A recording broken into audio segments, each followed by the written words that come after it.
pleased to meet you. I'm here to talk about what happens when art meets technology. But I want to start this presentation by going back in time. Take a look at the object behind me. Well, it's a still image, you'll tell me. It's not very interesting. Well, actually, this object is very interesting because it's one of the oldest objects in the world. You tell me it's more better like to see it in a museum, in a real life. And that's not the point, I agree with you. What's interesting about this object is that we know very few information about it. We only know that it was created in the Golan Heights. It's today in a museum, Israel Museum in Jerusalem. And we know that it was created like 230,000 years ago by an artist that used the flint to shape the head and the arms of this sculpture. So it's a way to show you that as long as art exists, artists have used the tools available to them to create. And it's the same for modern technology.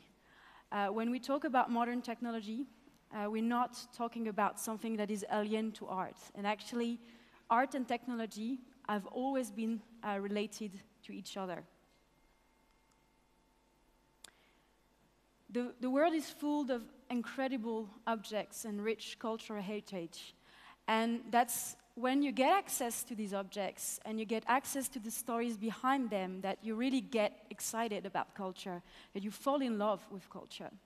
But the reality is, most of the world's population don't get access to this heritage, to art in the world. So that's why Google created Arts&Culture, because it's part of a DNA to enable access to everyone. So I'm Sixtine Fabre, and I'm panel manager for Google Arts&Culture in France and Spain. And before starting the presentation, I'm gonna just do a few housekeeping points if you don't mind. First is that I'm not an art historian. I'm not a curator. I'm just a culturally curious person. Second is that part of all the content that you can find on Google Arts&Culture is belonging to the incredible museums, archives, foundations we partner with. So nothing belongs to Google, if you wondered. And third is that all these experiences, all this content that I'm going to partly demo today is accessible on Google Arts&Culture platform, either laptop or mobile for free. So I'm going to just show you a quick intro video of the project.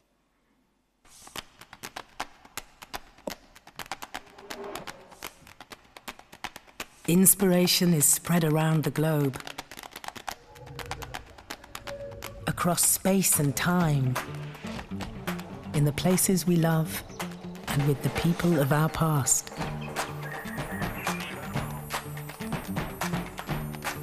Art has changed the way we see the world and the way we see each other. We started with simple tools for food and fire, and then carved statues of myths and heroes. And we built monuments to last forever. There is so much to see, learn, and experience. With the Google Arts&Culture app, you can immerse yourself in 360-degree views using Google Cardboard, or zoom in to reveal the secrets of a masterpiece.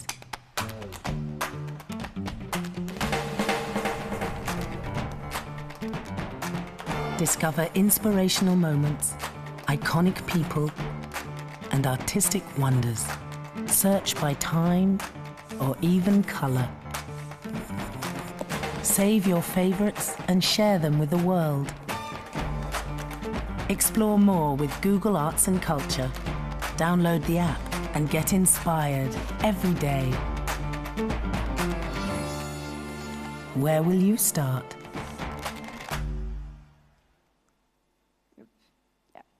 So it will be a very short presentation, and I can deep dive on all the content that you can find on the platform, but just want to take the opportunity of this presentation to show you how modern technology can help enable institutions to preserve art, to make it discoverable and also be used for new creation of new forms of art. Let's start with preservation. So we are here today at the Reina Sofía Museum. It's a partner of the project, by the way. But I'm going to virtually bring you to the stage of the Paris Opera. And the Paris Opera is the room of an amazing piece of art by Marc Chagall. I don't know if you've seen it. It's the ceiling. And what's annoying about this ceiling is that it's about 20 meters high above the audience. And it's partly hidden by the massive chandelier that you can see in the room. So we've worked with the heirs of Chagall and the Paris Opera to digitize it using our art camera technology, which is a camera that has been developed by our engineers in Paris, that allows to digitize a masterpiece in ultra-high resolution, basically taking pictures of it inch by inch. The ceiling at the Paris Opera is about 200 meters square, so you can see how massive it was. And the result is these ultra-high resolution image that give the user the possibility to get closer to this artwork that is pretty much inaccessible in the physical world. So, sorry, I cannot do the live demo, but you can do it on the website later. It's only GIF images. You can see on the left an operator at a museum, and on the right the results of digitization of the ceiling. So, yeah, you can really discover details that you cannot see with the naked eye. And a tip that I'm going to share with you today, because you're here, is that the baby you see on this ceiling, which is like a few centimeters on the real ceiling, is the son of Marc Chagall. And I got this information by the son of Marc Chagall himself, who told me, like, my father used to add a yellow dot on the things he preferred on his painting. We did that at the Samples Cathedral, for instance, with mosaics. But we don't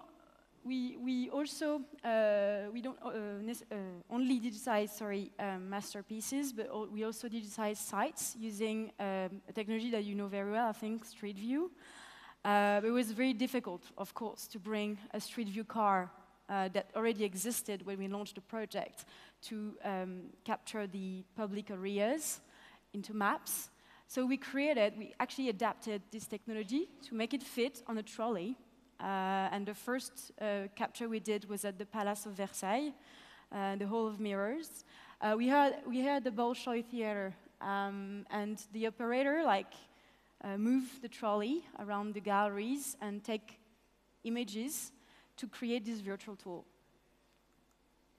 It's a great way for institutions to also show spots they cannot open physically to the public. For instance, the backstage of an opera. It's very difficult.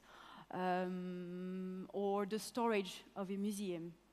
So this technology allows anybody, for instance the Taj Mahal, to get access to these virtual visits online. We've also used the expertise of the Google Earth team to digitize in 3D some of the famous Loire castles, and had the chance to work on these projects. Basically, you can find all these models on the Google Earth website. So it's also about how we can use technology to enable discovery of arts and culture. So what we do is to develop tools and technologies for experts working at our partner institutions to share their stories with everyone and reach new audiences online for free. So scaling storytelling across multiple platforms is a key deliverable that we provide thanks to how we are positioned within the company of Google. And we work with a lot of different Google teams, as you can see here. And I'm not going to deep dive on all the projects, but you have an idea. For instance, search. So now, if you look for an artist such as Gustav Klimt, on Google search, you'll see an interactive knowledge panel that highlights the ways you can explore more about the artists on a deeper level. So for instance, like all the works created by these artists, but also the museums where you can go, if you're a fan of Gustav Klimt, to see it in real life. In the next video, you'll see also what we did for maps.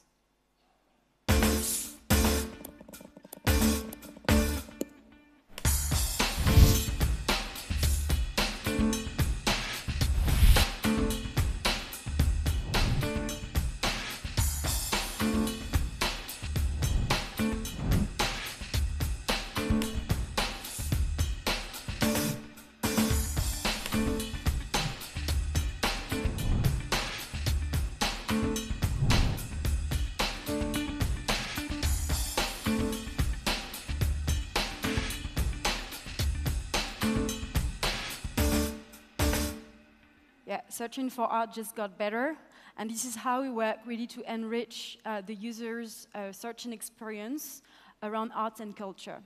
So we've basically added annotations of art pieces, artworks that were already online on the platform into Google Maps, so to allow people visiting virtually the spaces of the museum to also be able to get access to more information about the artworks displayed.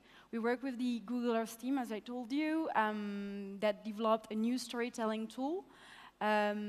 So we opened it to our cultural partners as well. For instance, a project that we did around Latino cultures and Latino murals, for instance, in Washington. Oh, I love this one. If you want to have like a daily dose of art while working, and each time you open a new tab, you can install a Chrome extension that allows, each time you open a new tab, it displays a new piece of art, and if you like it, you can click on it and get access to more information about it on the platform.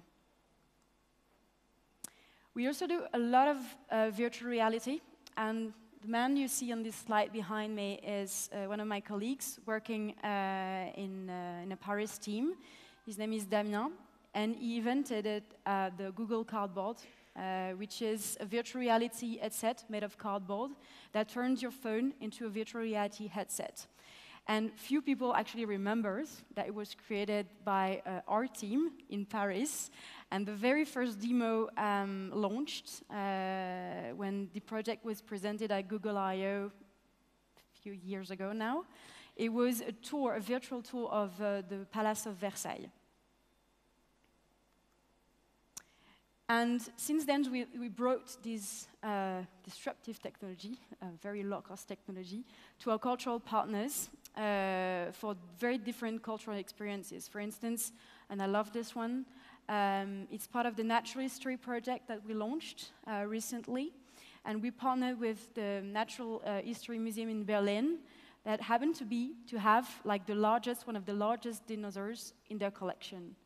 And they were like, okay, I have a dream. The curator, the main curator of the museum was like, can we bring it back to life? We're like, yeah, using video.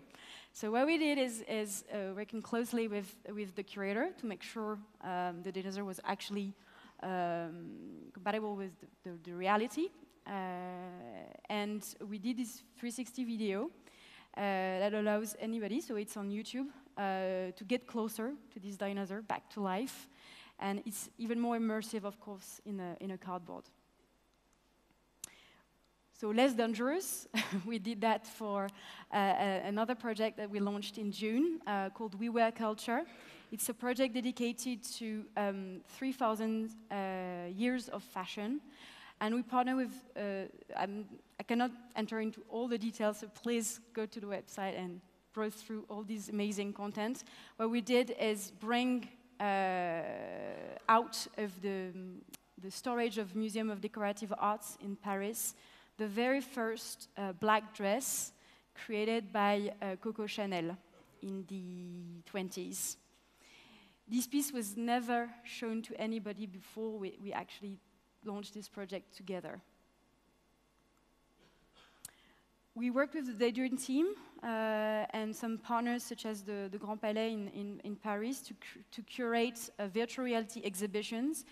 The experience is quite interesting because it allows a curator that is more used to deal with physical constraints and how to position works of art, etc., but to create a virtual reality space to do these online exhibitions.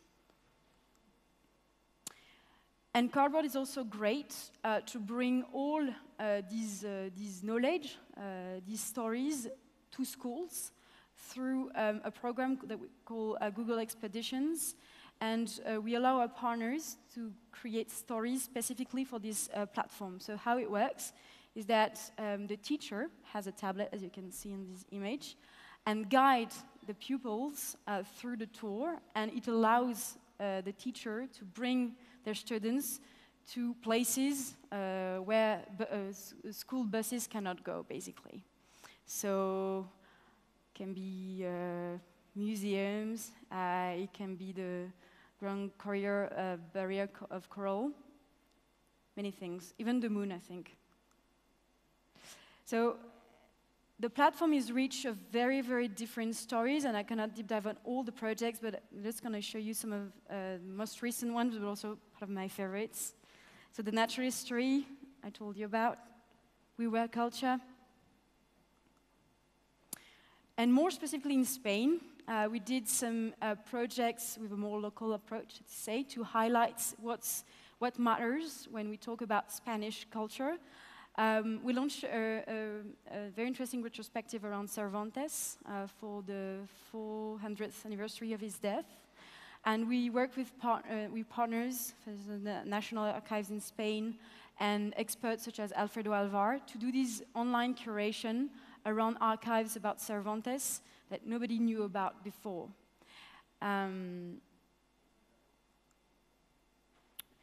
We partnered with the Junta de Andalucía on capturing and digitizing about 20 museums of Andalusia, or brought into a special project dedicated to it. Please take a look, it's really amazing. And maybe one of my favorite, we've announced just a few weeks ago a new partnership with the Guggenheim Museum in Bilbao. And the purpose of this collaboration was to show the museum from new perspective.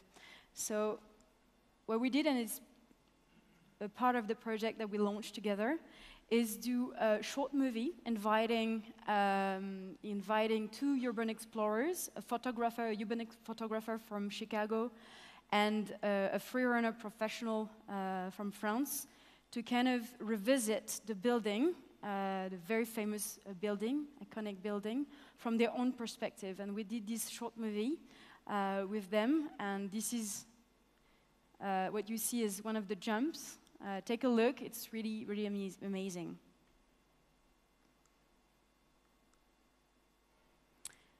And to end, because I'm short of time, so we have a lab in Paris, the lab at Google Arts and Culture, and it's a space where we bring together the creative and tech communities together. So artists, curators, creative coders, etc., to kind of imagine new ways to experience art. This is the workshop. And these teams work together on special experiments at crossroads of art and innovation. And I don't know if some of you attended the keynote by Emmanuel about machine learning, but we explore machine learning a lot.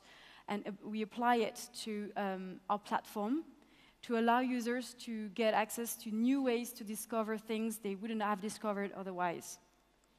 So just a few examples, and maybe we can play the video. Artists, museums, cultural institutions have always been inspired by technology, and tech companies have always been inspired by art and culture. Google Arts and Culture is a platform whose first mission is to help cultural institutions to share their collection and to reach new audiences. The lab is a place for research and development. We are working on some emerging technologies and how they can be useful for art and culture online. It's the case for virtual reality, for example. It's the case also for machine learning. Machine learning enables us to find patterns in complex data that hopefully open up new pathways to explore it. Machine learning is incredibly valuable because it brings these unexpected ways to look at the content, to make it available, to connect the audience to the content, or to even help museums to organize and analyze their content. The machine learning experiments were created here at the lab by creative coders and artists.